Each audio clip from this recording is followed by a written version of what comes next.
Selamat pagi, adik-adik teruna yang dikasihi oleh Tuhan. Minggu pagi ini kita berjumpa lagi dalam ibadah virtual, ibadah hari Minggu Persekutuan Teruna. Baiklah, sebelum kita memulai ibadah pada Minggu pagi hari ini, adik-adik persiapkan hati dan diri adik-adik, dan juga adik-adik mempersiapkan Alkitab. Sebelum kita memulai ibadah pada Minggu pagi ini, baiklah kita bersaat teduh.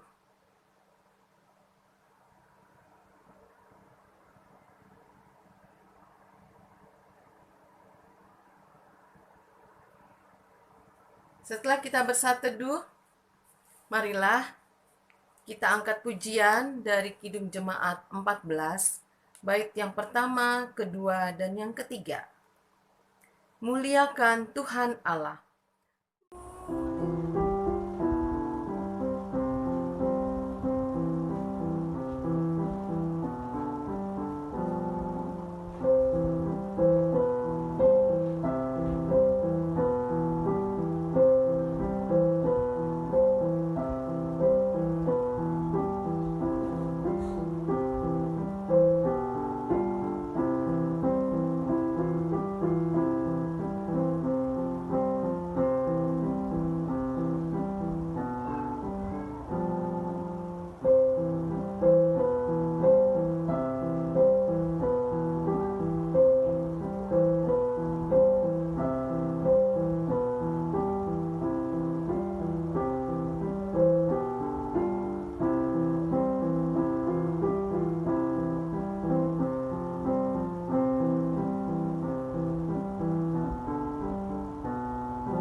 Adik-adik, kita akan doa pembukaan. Mari kita berdoa. Terima kasih Bapa di surga, hari ini di minggu yang baru, Kau telah membangunkan kami, dan Kau memberikan kami kesempatan untuk kami beribadah kepadamu melalui ibadah hari Minggu Persekutuan Teruna. Bapa di surga, kami memuji dan memuliakan nama-Mu, juga kami akan belajar firman Tuhan. Kiranya Bapa mau sertai kami dalam pembacaan firman Tuhan yang akan kami baca dan kami renungkan. Biarlah firman Tuhan yang kami baca ini boleh menjadi pelita bagi kaki kami dan suluh pada jalan kami. Ya Bapa, ajarlah kami untuk menerima firman-Mu dan kami menjadi pelaku firman-Mu di dalam kehidupan kami hari lepas hari. Sertai hamba ya Bapa yang akan membawakan firman-Mu dan merenungkannya bagi adik-adik kami.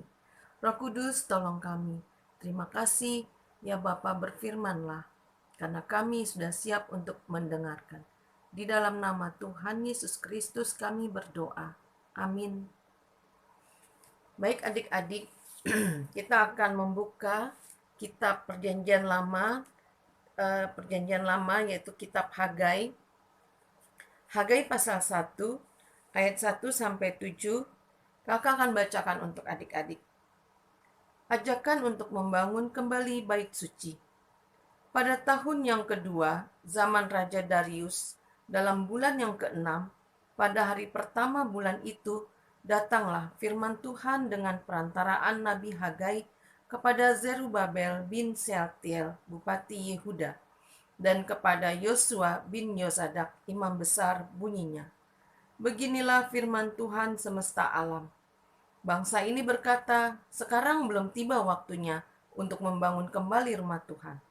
Maka datanglah firman Tuhan dengan perantaraan Nabi Hagai, bunyinya, apakah sudah tiba waktunya bagi kamu untuk mendiami rumah-rumahmu yang dipapani dengan baik, sedang rumah ini tetap menjadi reruntuhan? Oleh sebab itu, beginilah firman Tuhan semesta alam. Perhatikanlah keadaanmu. Kamu menabur banyak, tetapi membawa pulang hasil sedikit. Kamu makan, tetapi tidak sampai kenyang. Kamu minum, tetapi tidak sampai puas. Kamu berpakaian, tetapi badanmu tidak sampai panas. Dan orang yang bekerja untuk upah, ia bekerja untuk upah yang ditaruh dalam pundi-pundi yang berlobang. Beginilah firman Tuhan semesta alam, perhatikanlah keadaanmu. Demikianlah firman Tuhan, terpujilah Kristus. Haleluya. Adik-adik, firman Tuhan pada minggu ini adalah tentang uh, perintah Tuhan kepada Nabi Hagai. Adik-adik pernahkah melihat rumah ibadah atau gedung gereja yang megah, yang indah, yang mewah? Pernahkah?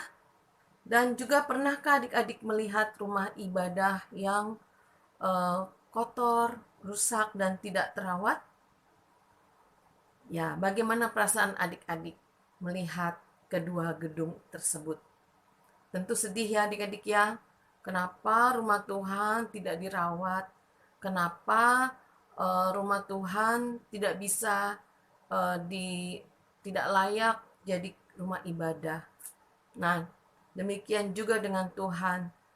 Allah merasa kenapa bangsa Yehuda tidak memperhatikan rumah Tuhan. Ya, kenapa mereka justru membangun rumah untuk mereka tinggal? Sedangkan rumah Tuhan tidak mereka hiraukan, mereka biarkan menjadi reruntuhan.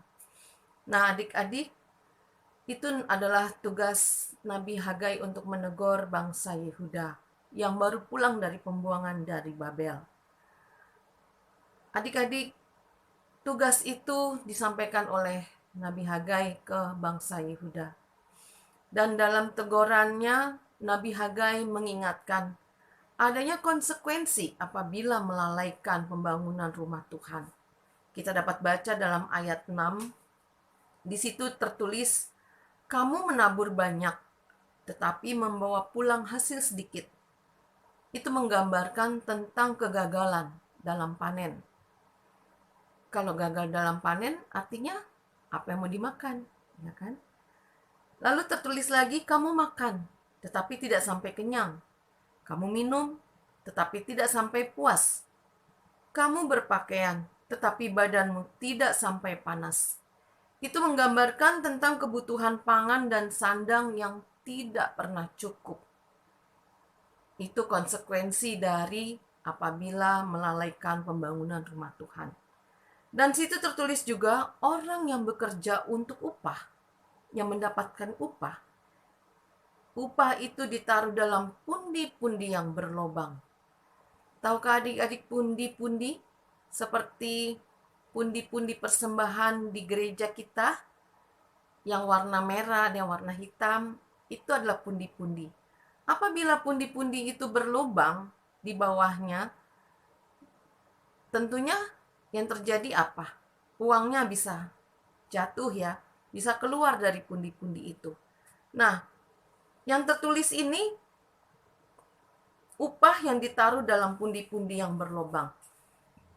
Ini menggambarkan semua yang mereka kerjakan dan lakukan akan sia-sia. Artinya mereka tidak mendapatkan berkat apabila melalaikan pembangunan rumah Tuhan. Kenapa sih Allah menegur mereka demikian kerasnya? Menegur bangsa Yehuda demikian kerasnya? Karena adik-adik dalam perjanjian lama, rumah Tuhan itu adalah lambang kehadiran Allah bagi umatnya. Rumah Tuhan, tempat Allah berdiam. Dan rumah Tuhan, apabila Allah ada di dalamnya, umat akan merasakan sukacita, hidup penuh berkat, damai sejahtera, dan keselamatan. Dan bangsa Israel atau bangsa Yehuda, apabila menyampaikan persembahan atau korban bakarannya, mereka harus dalam keadaan suci. Mereka harus mandi, mereka harus pakai baju yang pantas dan yang bersih, dan mereka harus kudus apabila mereka menghadap Allah. Dan mereka ketika membawa korban bakaran atau korban persembahan tidak bisa datang begitu saja, tetapi harus melalui imam atau suku Lewi yang sudah ditetapkan oleh Allah untuk menaikkan persembahan umat Israel atau bangsa Yehuda. Adik-adik, itu adalah perjanjian lama. Nah, ketika perjanjian baru, ketika peristiwa kematian Tuhan Yesus di kayu salib, dengan kematian Tuhan Yesus di kayu salib, itu semua dipatahkan. Artinya apa? Dengan kejadian tabir bait Allah terbelah dua dari atas sampai ke bawah, itu melambangkan bahwa kehadiran Allah tidak dibatasi oleh ruang dan waktu. Bahwa umat boleh datang kepada Allah kapan saja umat mau. Bahwa umat dapat menyampaikan persembahannya langsung kepada Allah dan menaikkan doanya langsung kepada Allah. Itu dalam perjanjian baru. Nah, pada saat ini adik-adik, rumah ibadah atau gereja seperti ada tertulis dalam syair lagu, gereja bukanlah gedungnya dan bukan pula menaranya. Tahu kan? Masih ingat kan? Nah, dalam gereja, yang arti gereja sendiri adalah persekutuan orang-orang yang percaya kepada Tuhan. Pada saat ini, dalam masa kini, gedung gereja bukanlah yang prioritas, tetapi pembangunan umat Tuhan, pembangunan kehidupan jemaat, itulah yang prioritas, yang harus dilakukan oleh para pelayan-pelayan agar terjangkau pelayanan kepada semua jemaat dan agar menjadi hormat dan kemuliaan nama Tuhan. Adik-adik lihat kan dalam ibadah hari Minggu, ada pelayan firman, pelayan liturgi, ada pemusik, ada pemandu lagu, ada multimedia, dan ada pelayan-pelayan yang lainnya. Juga ada keamanan-keamanan yang menjaga lingkungan gereja. Nah, itu adalah para pelayan-pelayan yang ditetapkan oleh Allah. Dan juga adik-adik, tahukah kalian kalau tata ibadah yang kita pakai setiap hari Minggu, setiap kali ibadah, ada yang mengerjakannya khusus, yaitu karyawan gereja. Karyawan gereja mengetik apa yang sudah ditulis oleh Bapak Pendeta atau Muger untuk mengetik tata ibadah. Dan yang sudah disampaikan melalui online ataupun dicetak dan diperbanyak. Itu adalah tugas-tugasnya karyawan gereja. Lalu ada juga yang mengelola uang-uang persembahan yang kita kumpulkan. Itu adik-adik. Dan juga ada yang membersihkan rumah ibadah. Ruang ibadah setiap hari disapu, dipel. Lalu ruang ibadah teruna juga, yang ruangan kecil itu juga dibersihkan setiap hari, disapu dan dipel. Artinya semuanya itu mereka lakukan untuk hormat dan kemuliaan nama Tuhan. Agar kita beribadah dengan sukacita. Kalau tempat kotor, enak nggak kalau kita beribadah? Kan nggak enak ya. Kalau ada yang rusak-rusak atau ada yang rusuh di luar gereja, tentu tidak membuat kita nyaman untuk beribadah. Nah, adik-adik, semua orang dilibatkan Tuhan dalam pelayanan. Seperti adik-adik teruna, ada yang bertugas liturgis, ada yang bertugas doa syafaat, ada yang bertugas pemusik, pemandu lagu, ya kan? Nah, itu Tuhan libatkan adik-adik teruna dalam pelayanan ibadah. Nah, adik-adik, dalam pelayanan ibadah itu, pada saat ini, tahukah adik-adik, ada kakak-kakak tim multimedia. Tim multimedia yang mengupayakan dan menjalankan alat-alat atau mengoperasikan alat-alat untuk kebutuhan live streaming. Ibadah live streaming sudah dijalankan dalam beberapa minggu ini. Dan kita bisa melihat kakak-kakak layan, kakak-kakak dari tim multimedia, bagaimana mereka mengoperasikannya, bagaimana mereka menyiapkannya, bagaimana mereka menangani alat-alat itu, tentu perlu keahlian khusus. Dan semua itu Tuhan tetapkan mereka untuk melayani melalui tim multimedia. Nah, adik-adik juga dapat melayani. Melayani bukan cuma dalam ibadah hari Minggu. Ibadah hari Minggu kalau adik-adik tidak bisa bermain musik, lebih baik adik-adik bisa menyanyi. Dan kalau adik-adik menyanyi, menyanyilah dengan baik dan sungguh. Kalau bermain musik, bermain musiklah dengan baik dan sungguh. Semuanya itu dalam pelayanan apapun, sekecil apapun harus kita persiapkan. Ya. Nah, adik-adik, pelayanan bukan cuma hari Minggu, bukan cuma di gereja, tetapi dalam kehidupan kita semua, kita adalah pelayan. Adik-adik masih muda, tetapi adik-adik sudah dipakai Tuhan untuk dilibatkan dalam pelayanan dimanapun adik-adik berada. Dalam keluarga, adik-adik melayani orang tua, melayani saudara, melayani sesama di dalam rumah, pun di dalam sekolah atau pergaulan, adik-adik melayani teman-teman, melayani orang-orang yang adik-adik jumpai. Itu sudah Tuhan tetapkan adik-adik terlibat dalam pelayanan. Nah, adik-adik, hari ini semua GPIB merayakan ulang tahun ke-72 GPIB kita. 72 tahun di mana dari 53 warga jemaat mandiri, sekarang anggota GPIB sudah 326 jemaat mandiri di 26 provinsi. Perkembangannya begitu pesat, begitu besar. Apakah itu kekuatan dari pendeta, para pendeta atau para majelis atau pengurusnya? Bukan. Itu adalah karya Roh Kudus. Roh Kudus yang memampukan mereka untuk bekerja, untuk melayani, sampai terjangkau ke pelosok-pelosok, ke pos-pos pelkes, dimanapun GPIB itu ada, dan dimanapun para pendeta muda ditempatkan di sana. Itu adalah kuasa Roh Kudus.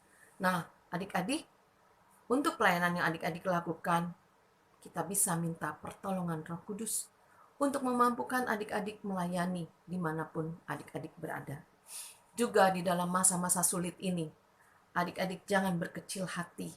Di masa pandemi COVID ini, untuk adik-adik yang berduka karena kehilangan anggota keluarga karena COVID, dan juga keluarga adik-adik yang harus diisolasi mandiri karena COVID, jangan berkecil hati. Roh Kudus akan memampukan adik-adik melewati ini semua.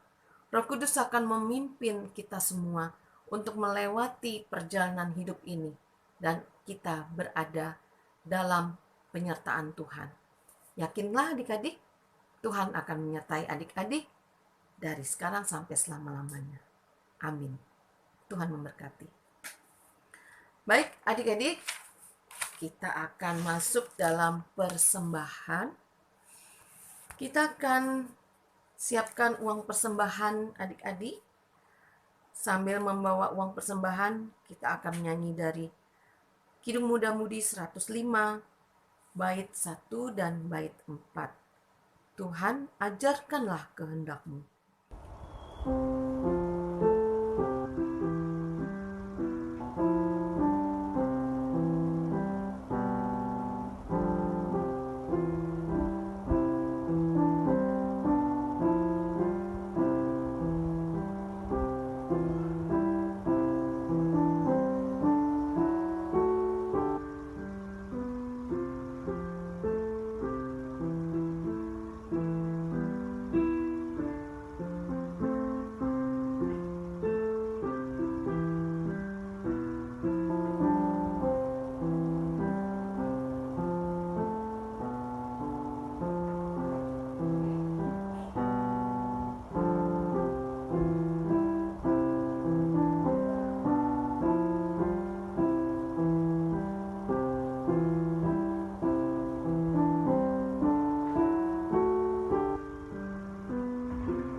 Adik-adik, mari kita naikkan doa persembahan kita dan doa syafaat.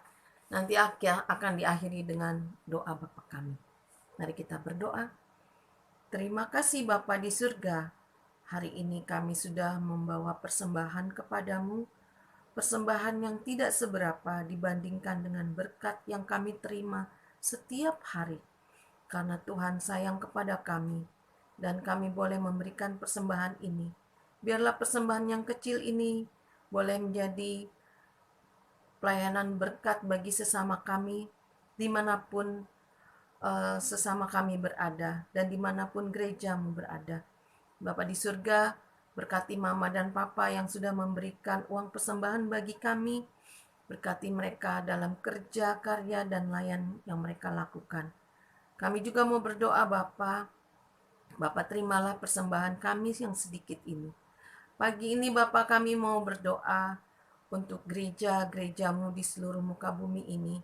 Gerejamu terkhususnya untuk GPIB Karis. Bapa mau berkati gereja kami GPIB Karis. Bapa mau berkati dari Bapak Pendeta bersama keluarga, presbiter bersama keluarga, pengurus Pelkat bersama keluarga, dan juga anggota-anggota Pelkat lainnya bersama keluarga mereka. Berkati jemaat GPIB Karis Bapa. Biarlah kami semua senantiasa ada dalam pemeliharaan tangan-Mu yang kuat. Bapa juga mau memberkati para karyawan gereja, para komisi-komisi, panitia-panitia, para pengamanan lingkungan. Kiranya Bapa mau berkati mereka semua dalam pekerjaan dan layan mereka. Kami juga mau berdoa untuk GPIB yang hari ini kami peringati ulang tahunnya yang ke-72 tahun. Bapa di surga, kami menyaksikan bahwa penyertaan-Mu begitu luar biasa dalam perkembangan GPIB di Indonesia.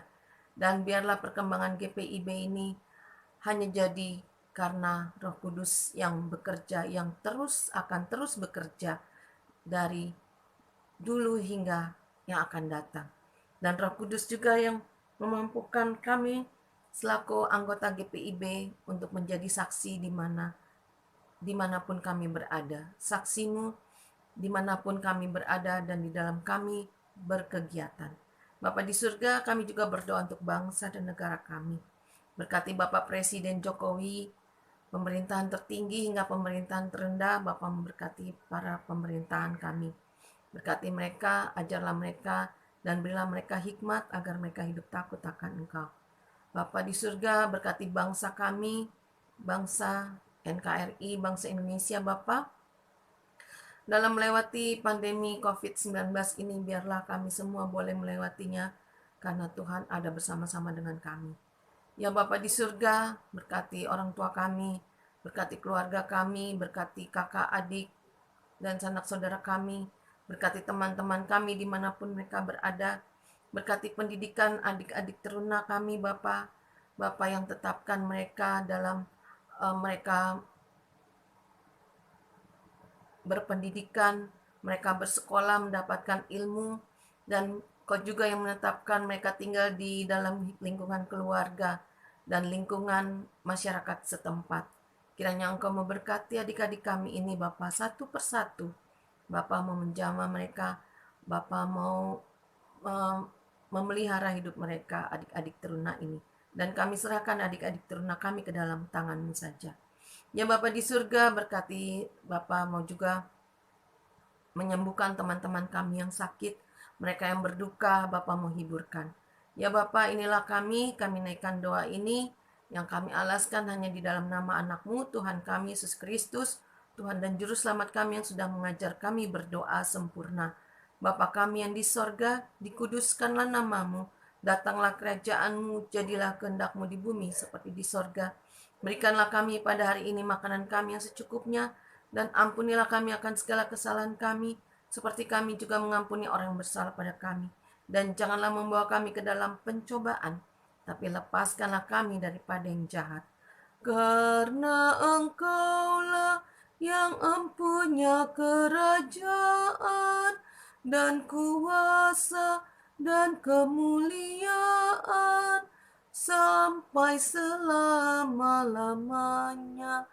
Amin. Adik-adik, ibadah kita sebentar lagi akan selesai.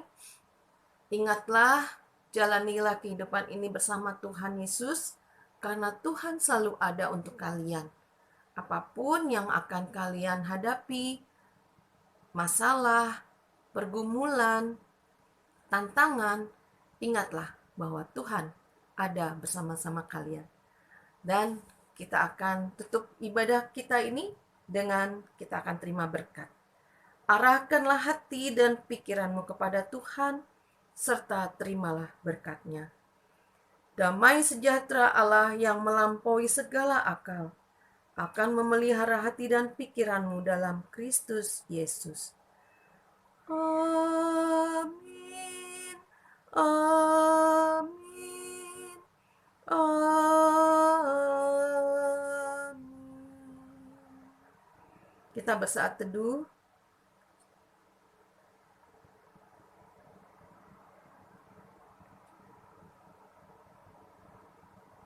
Adik-adik, ibadah kita sudah selesai. Tuhan Yesus memberkati adik-adik sekalian. Selamat hari Minggu.